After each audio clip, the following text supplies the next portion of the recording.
Hello. I know I've been pretty quiet in the group this week.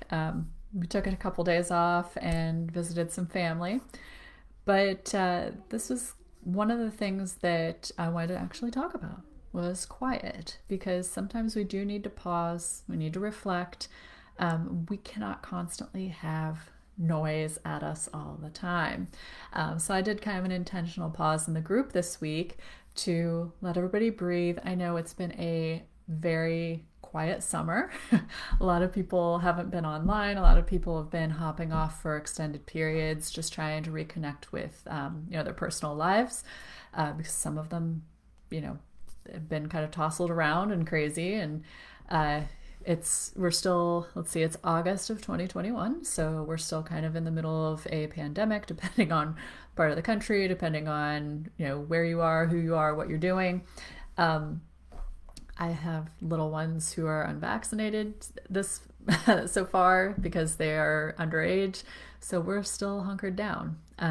So a lot of our quiet has been kind of self-imposed quiet, but it's been quiet. So I did want to touch on that this week. I was actually just working on an interview that I'm doing for, I think it was for Thrive and Authority magazine, where they were talking about uh, 5 things that female founders need to thrive and to succeed. And one of the things that I mentioned, I'm not going to give away everything I said in the interview, but one of the things I mentioned was quiet.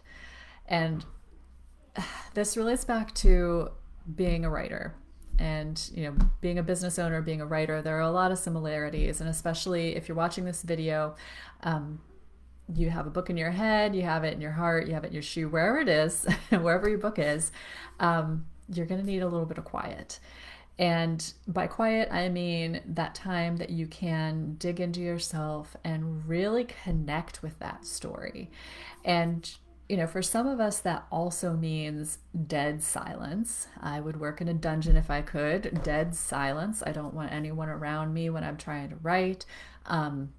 I would be in a closet. I would be in an abandoned house. Whatever it is that it takes to get me some quiet, that's where I go.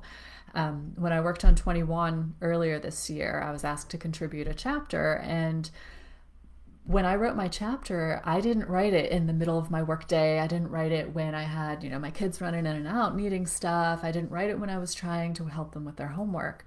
I waited until a weekend, and my husband took them out to pick up dinner.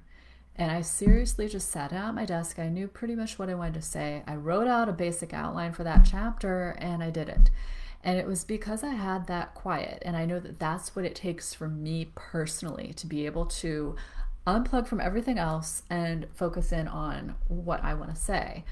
And I honestly didn't make that many changes when I went back and reread it. It was something that I knew I needed, just quiet. So I just want to hop on here for a quick minute and remind you guys that sometimes that's what it takes to get through the project is quiet. And yes, I do have friends who've told me, like, I don't need quiet. I like to go sit in the middle of a noisy coffee shop. I like to be in the middle of the mall. I like to be at a soccer match, like wherever it is. Absolutely do you when you are writing. If that's something you need, that buzz around you, you need excitement around you, you need something going on around you. If that's something that you need, absolutely go for it. But remember that when you are trying to figure out what you want to do with it, you need that quiet. You need to stop at the beginning and say, all right, where am I going? What's the outline? What's my purpose? Who am I talking to? Because if you step immediately into that atmosphere, that excitement, if you're one of those people who needs the excitement and you haven't had the quiet first, you haven't had that time to reflect personally, and you haven't had that time in here, then when you step into this, you're just going to get this. And you may end up taking your book off on some tangent or something. So always remember that the quiet is important.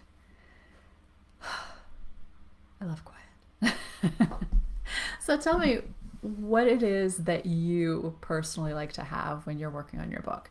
when you're working on maybe a chapter for an anthology, or if you're sitting down, remember that a lot of this is similar to when you're writing your blog posts or articles, or you're doing your emails to your list. There are a lot of habits you can form when you're doing that stuff that'll make it easier for you to write your book too. So what is it that you see yourself doing? I'm curious. Let me know below, and enjoy the quiet.